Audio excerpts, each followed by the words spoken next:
Darth, Theorist, rise.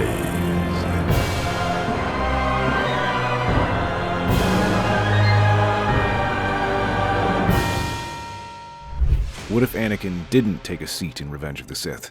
Let's explore the depths of it in the video. Master Windu's words still echo in Anakin's mind. You are on this council, but we do not grant you the rank of Master.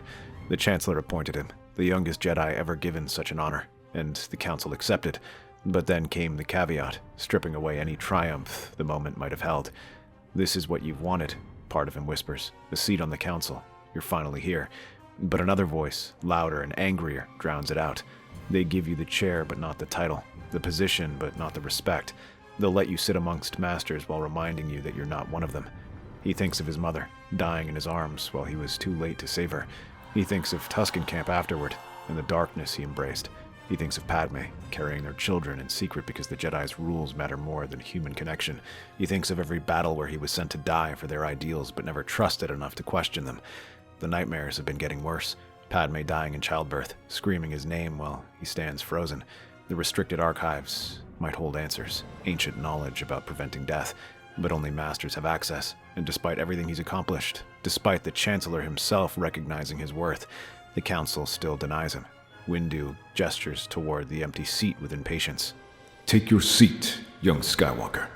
Young Skywalker. Not Master. Not even just Skywalker. Young. Anakin stares at the chair. It should represent everything he's worked for since he was 9 years old.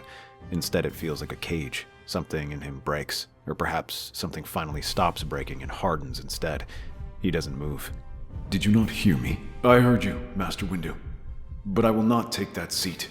The chamber goes utterly silent. Several council members lean forward, shocked. You refuse your appointment to the Jedi Council? Part of Anakin, the part that remembers being a 9-year-old boy who dreamed of becoming a Jedi Master, screams at him to back down, to apologize, to sit in that chair and accept whatever scraps of recognition they're willing to offer.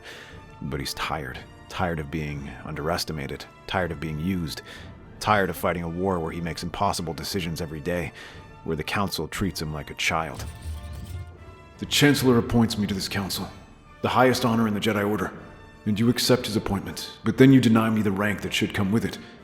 You give me a seat but refuse me the respect. You want me here, but not as your equal. The rank of Master is not simply granted because of an appointment, Skywalker.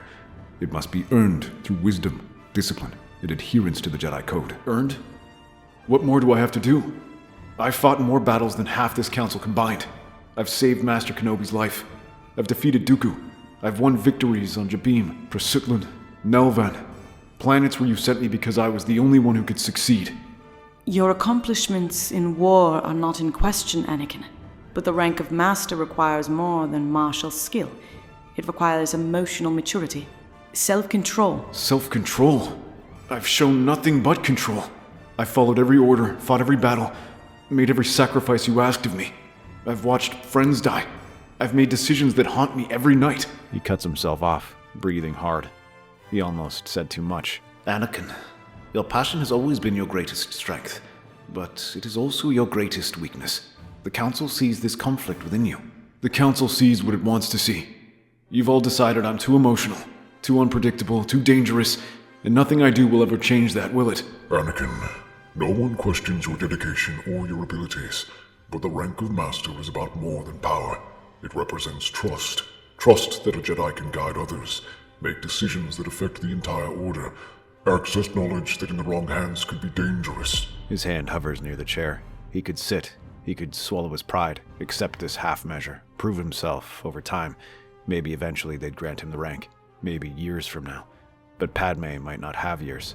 His nightmares suggest she has months at best, and without access to the restricted archives, without the knowledge that only Masters can access, he's helpless to save her. You talk about trust, but you don't trust me. You never have. From the moment Master Qui-Gon brought me to the temple, you've seen me as a problem to manage, not a Jedi to nurture. Difficult your path has been, young Skywalker. Brought to the Order late, you were. Attachment to your mother, strong it was. Fear of loss it created. Foreseen this, the Council did. You foresee everything except your own mistakes. You saw that I loved my mother, and instead of helping me process that, you told me to let go, to stop caring. And when she died, tortured while I was here serving the Order. You said it was the will of the Force. The admission hangs heavy. Most of the council doesn't know the full story of Shmi Skywalker's death, but the pain in his voice is unmistakable. Anakin, I know the Council has been hard on you. I know you feel undervalued, but please, don't let your anger make this decision for you. Come, walk with me. We can discuss this away from the... No, Master. I need to say this now. Will I still have the courage? He takes a deliberate step back from the chair. You give me a seat on this council, but you don't give me your trust. You want me here for political reasons, because the Chancellor appointed me, and you can't refuse without insulting him. But you make sure I know my place. You make sure I understand that I'm not really one of you. You are being childish, Skywalker. The rank of Master is not something to be demanded. I'm not demanding it. I'm refusing to participate in this charade. If you don't believe I've earned the rank of Master, then don't put me on the council. If you don't trust me with your secrets and your knowledge, then don't pretend you want me among you. So you would throw away this opportunity out of wounded pride. Anakin meets Windu's gaze without flinching. It's not pride, Master Windu. It's principle. You're asking me to accept a position where I'll always be seen as less than my peers, where I'll sit in that chair and watch you make decisions about the Order, about the war, about people's lives, and my voice won't truly matter because you've already decided I lack wisdom to be trusted. That is actually a thoughtful observation, Anakin. Windu shoots Plo Koon a sharp look, but the masked Jedi doesn't back down. Perhaps we should reconsider. The council decision stands. Skywalker, you are allowing your emotions to cloud your judgment. This is precisely why you are not ready for the rank of Master. And there it is. I prove your point by disagreeing with you. If I accept the insult quietly, I lack the strength to become a Master. If I object, I lack the wisdom. You've created a situation where I can't win. Yoda closes his eyes, pained. Trapped by your own rigidity, perhaps we are. But Anakin, refuse the council, and difficult your path becomes. Isolated you will be, vulnerable. Master Yoda, I've been isolated in this Order since I arrived. Maybe it's time I stop pretending otherwise. Anakin, don't do this. Please, look at me. Anakin turns to his former master, seeing genuine distress. You're not wrong to feel betrayed. The Council's decision was harsh, but walking away, this will make everything worse. Stay. Take the seat. Let me help you navigate this. We'll find a way forward together. Anakin considers it. Obi-Wan has always tried to do right by him. There's real concern in his master's eyes, real affection. But then he thinks of the nightmares, of Padme's screams, of the knowledge he needs and can't access, of the fact that even Obi-Wan is asking him to accept disrespect in the name of political convenience. I'm sorry, Master. I can't. I won't sit in that chamber knowing that none of you truly want me there. I won't spend the next year being reminded at every meeting I'm not really a council member, just someone playing at being one. Obi-Wan's shoulders slump, but he nods, understanding, even if he disagrees. Anakin turns back to the council. Masters, I respectfully decline my appointment to this council. If you ever decide that I've truly earned the rank of Master, you know where to find me. Until then, I continue serving the Republic as a Jedi Knight, with honor. He bows, formally, deeper than necessary, a gesture of respect, even in disagreement. If you walk away from this appointment, Skywalker, do not expect the council to offer such an opportunity again. I understand, Master Windu, but some things matter more than opportunity. Wisdom from unexpected places. Come, walk with me. We have much to discuss. Thank you, Master, for always trying to see the best in me, even when I make it difficult. That's what Masters are for. Together, they turn toward the exit. The doors open before them, and they walk through side by side, leaving the council chamber in tense silence. Across the city, in the Chancellor's ornate office, Palpatine stands before the vast, transparent steel windows that offer a panoramic view of Coruscant's endless cityscape. His hands are clasped behind his back, his weathered face bearing the expression of concerned leadership that has served him so well for decades. Mas Amata approaches with careful steps, his blue-skinned features troubled. Chancellor, our contacts in the Jedi Temple report that Knight Skywalker has refused the Council's appointment. Refused? He stated that he would not serve as the Council's representative without being granted the rank of Master. The appointment was declined. How unexpected. Behind his calm exterior, the Dark Lord of the Sith calculates rapidly. Order 66 remains his ultimate weapon, but its deployment requires political cover that only a fallen Jedi Knight of Anakin's stature could provide. Without Anakin's dramatic betrayal of his former comrades, the clone army's sudden turn against the Jedi generals would appear exactly what it is, a dictator's coup.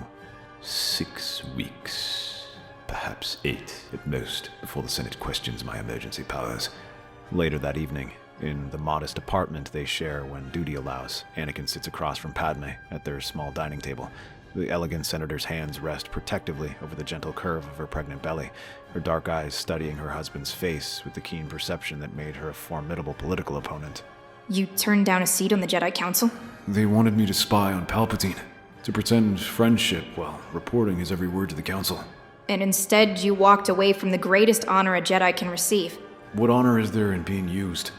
They don't trust me enough to make me a master, but they trust me enough to compromise my integrity for their political games. You chose principle over power. Your mother would be proud.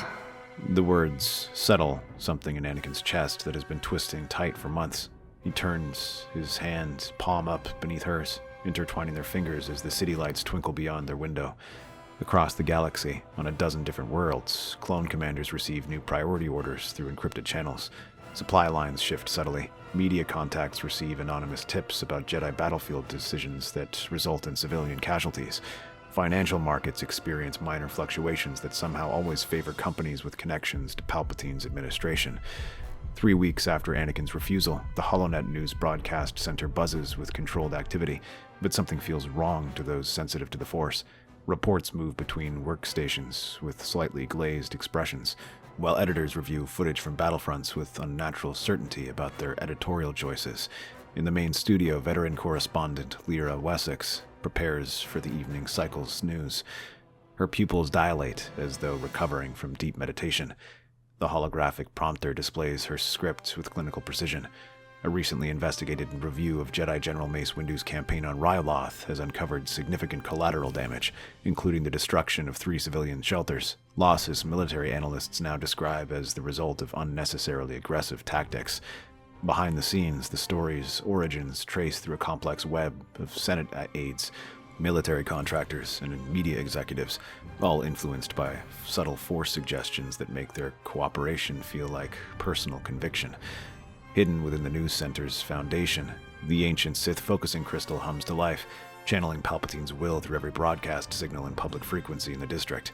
Subtle at first, just a faint tightening in the chest, a flicker of uncertainty. Its influence grows with each message the Chancellor delivers, his public appearance suddenly feeling reassuring, his warnings about unreliable Jedi reports strangely persuasive. Senators chalk it up to a coordinated propaganda push, unaware that their unease, their shifting loyalties, even their sudden agreement with the Chancellor proposals are shaped by currents of dark side energy. In the Senate complex, committees review the escalating chaos, convoy attacks, communication breakdowns, budget blockages, and feel a manufactured urgency pushing them toward Palpatine's solutions. Sensing opportunity, Palpatine draws Anakin into private discussions. He frames the crisis as failures of older Jedi leadership, subtly praising Anakin's clarity and condemning the Chancellor's hesitation. He encourages Anakin to investigate the disturbances, presenting himself as the only one who truly trusts him. To Anakin, it feels like support. In truth, it is the crystal amplifying Palpatine's voice inside his doubts. Senator Bail Organa studies a datapad with the focused attention he brings to critical legislation, but something about the numbers makes him uneasy. Republic aid shipments delayed, emergency funds frozen by sudden bureaucratic reviews, entire systems left vulnerable during critical moments. How is it possible that relief shipments for Christophsis have been sitting in a warehouse for 2 weeks while the population faces famine? And why does every inquiry I make seem to hit another wall? Senator Mon Mothma leans forward, cross-referencing multiple intelligence briefs with growing concern. The same pattern is affecting Chandrilla's medical shipments. Different apartments, different excuses, but the same result. And Bail, have you noticed how senators stop asking questions after meeting with the Chancellor? Palpatine meticulously orchestrates the Republic's crises, crafting each narrative with deliberate precision. Every convoy delay, financial blockage, and communication failure is part of the story he paints, designed to shape perception across the Senate. Hidden in the shielded chambers beneath the building, ancient Sith holocrons amplify his influence, subtly impairing judgment, inducing headaches, and clouding rational thought.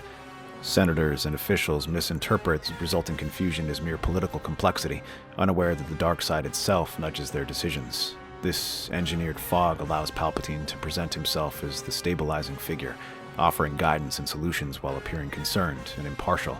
Investigations into the disturbances seem necessary, yet the holocron's subtle interference ensures that attention is fragmented and decisions skewed towards his interests.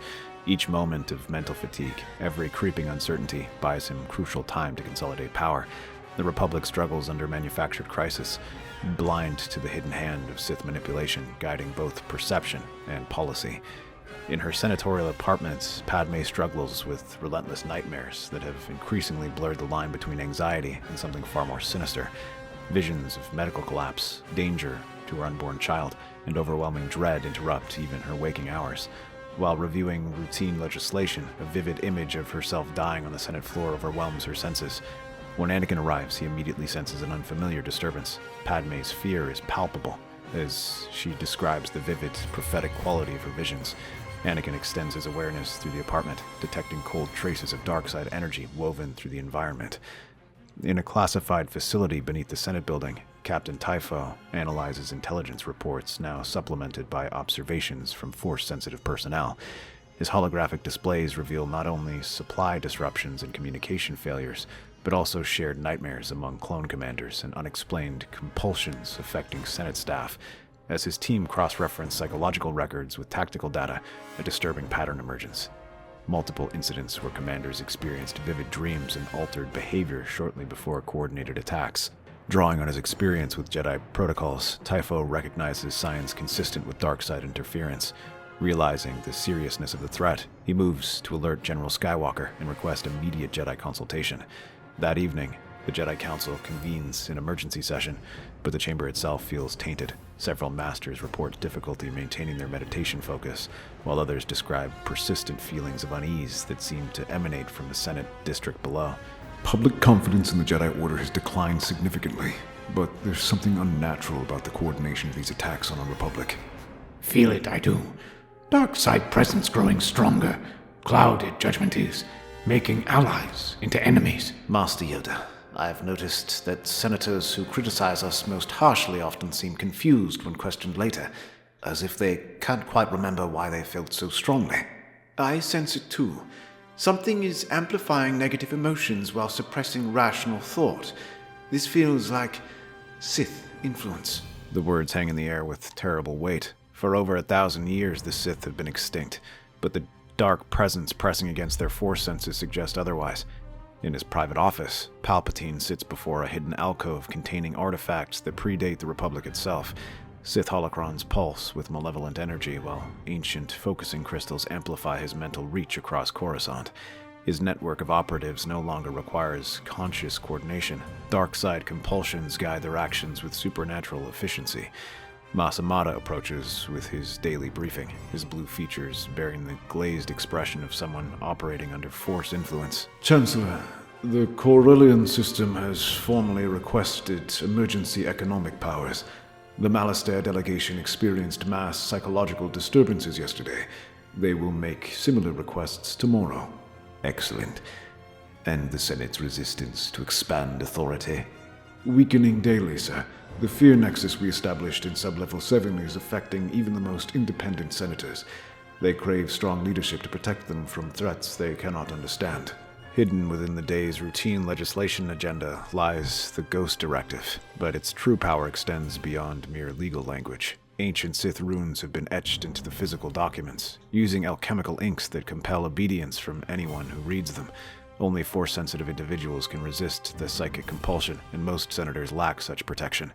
Mon Mothma files the bill away for investigation, but her hands shake as she handles the document. Something about its very presence makes her want to forget she ever saw it. As night falls over Coruscant, the pieces of Palpatine's revised strategy continue moving into position, but now they move with supernatural coordination. Dark side nexuses established in key government buildings cloud the judgment of crucial personnel.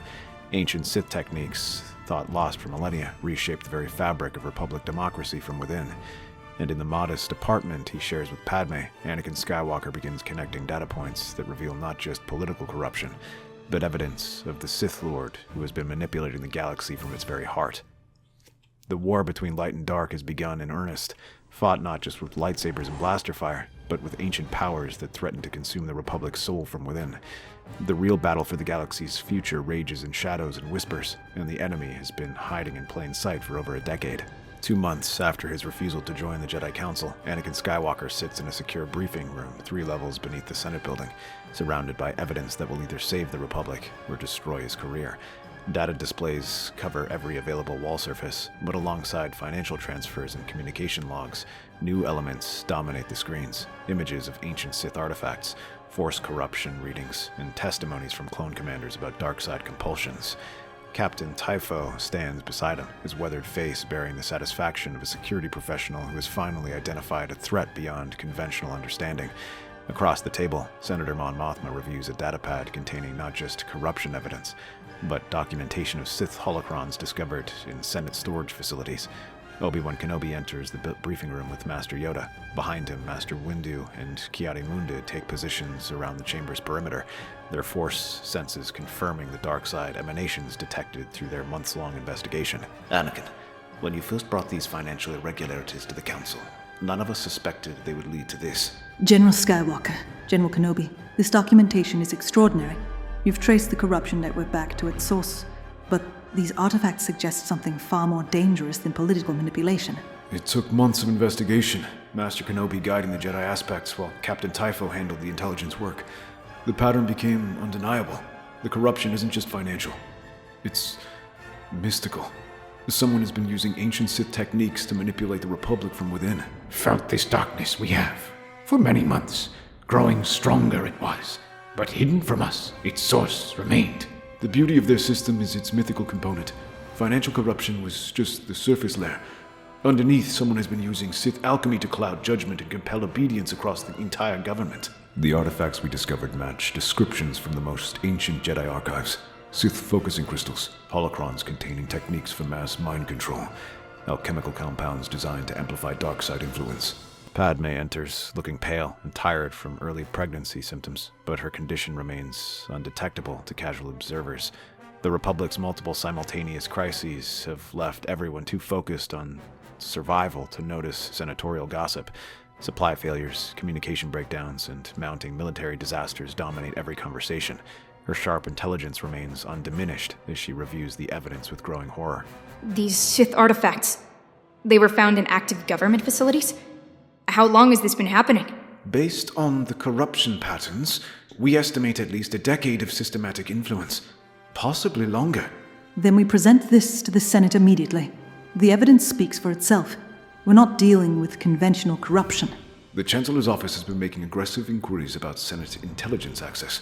They know we've discovered something, and the pressure is mounting across all government levels. Master Yoda, if we're right about the source of this corruption, confronting it publicly may be dangerous. A Sith Lord capable of this level of manipulation won't surrender quietly. Choice. We have little. Act now, or consumed by darkness, the Republic will be. The Senate chamber fills with anxious delegates, the atmosphere driven by fear as worlds report supply collapses, communication disruptions, and widespread psychological disturbances. The crisis is so severe that senators focus only on survival. Mon Mothma addresses the assembly with firm control, while Jedi Masters take discreet positions around the chamber to monitor the situation and the growing dark side presence. Holographic displays reveal not only financial corruption, but Sith holocrons, Force corruption readings, and medical reports showing clone commanders influenced by dark side compulsions. The chamber reacts with shock as the mystical dimension of the conspiracy becomes undeniable. Mon Mothma explains that evidence points to Sith manipulation at the highest levels, including ancient techniques designed to cloud judgment and enforce obedience. Palpatine watches from his Chancellor's box, maintaining a facade while calculating every detail. Jedi extend their senses, feeling a strong dark side influence as confused senators struggle to process the revelations. He seizes the opportunity with political precision, rising from his chair with practiced dignity.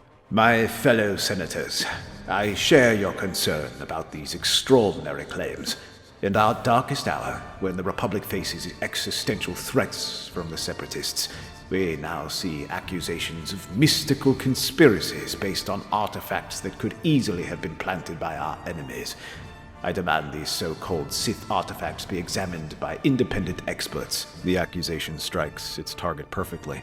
Many senators have grown uncomfortable with Jedi independence, and Palpatine's suggestion of Jedi manipulation resonates with existing fears. Furthermore, I move that this Senate reject any evidence gathered through mystical means as inadmissible. They cannot govern based on supernatural claims that cannot be verified through conventional investigation. The chamber descends into chaos as senators wrestle between the overwhelming evidence of Sith manipulation and the Chancellor's persuasive objections. Palpatine subtly deepens his mental influence, spreading doubt as the debates intensify. Yoda and the senior Jedi step forward, channeling the Force through the chamber. Their combined effort lifts a heavy mental fog from the senators, revealing years of subtle Sith compulsions. Many delegates react with shock as their clarity returns, suddenly aware of decisions they supported without understanding why. Evidence that once seemed ambiguous now appears unmistakably coordinated and sinister. As the realization spreads, senators struggle with guilt and confusion over their own unexplained actions, votes, and politics. Palpatine's carefully manipulated facade begins to crack as he senses his control collapsing. He attempts to reassert mental dominance, but the combined pressure of multiple Jedi Masters prevents him from influencing the crowd as he once did. His arguments fall flat in a newly awakened chamber that can clearly distinguish the suffocating weight of dark side manipulation from the natural clarity restored by the Jedi. Palpatine initially tries to use the Sith holocrons and other subtle devices to steer events and influence the Senate, presenting himself as a concerned and stabilizing leader. The Jedi, however, sense the unnatural currents of dark side energy and intervene, quietly countering his manipulations while investigations proceed. Concerned and unable to maintain the facade, Palpatine abandons subtlety. His voice deepens, carrying an ancient, menacing authority as the benevolent persona dissolves. The hidden Sith energy surges outward as he fully embraces the darkness he had long concealed. In a final, chilling revelation, he declares himself Darth Sidious, openly admitting to orchestrating the Clone Wars, manipulating both sides, and engineering crisis to weaken the Republic. The Senate reels as a wave of dark side power radiates through the chamber, exposing the full extent of his infiltration. The kindly Chancellor is gone, replaced by a figure of a nightmare. His face twisted with malice and decades of hidden hatred unleashed in a torrent of dark energy. Anakin leaps from the military observer section, his blue lightsaber igniting as he lands between the revealed Sith Lord and the panicking senators. Around the chamber, other Jedi Masters activate their own weapons, as the greatest secret in galactic history explodes into violent revelation. It ends here, Sidious. The Republic will not fall to your darkness. Obi-Wan's blue blade joins his former apprentice's defense, while Yoda and Windu move to protect fleeing senators from the Force lightning that now arcs wildly through the chamber. The lightsaber clash erupts with explosive intensity. Palpatine unleashes torrents of Force lightning, twisting his body in acrobatic flips and spins, attempting to strike the Jedi from impossible angles. Obi-Wan and Anakin coordinate seamlessly. Obi-Wan anticipates Sidious's strikes, while Anakin uses aggressive thrusts and feints to draw his attention and create openings. Each Jedi alternates between defense and controlled aggression, using precise footwork and Force-assisted agility to stay just out of reach of the lethal attacks. Yoda and Windu flank the Sith, striking with disciplined strikes and sweeps, forcing Palpatine to divide his focus. Yoda spins with rapid low-to-the-ground thrusts, deflecting lightning while targeting key points of the chamber to limit Sidious's mobility. Windu combines his Vapad form with sweeping blade arcs, exploiting the Sith's overextension, turning Sidious's own aggression against him.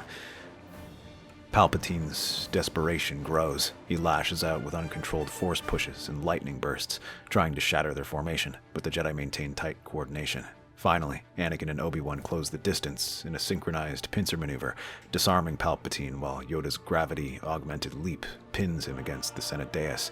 Windu steps forward, neutralizing the holocron's residual influence and binding the Sith with force restraints.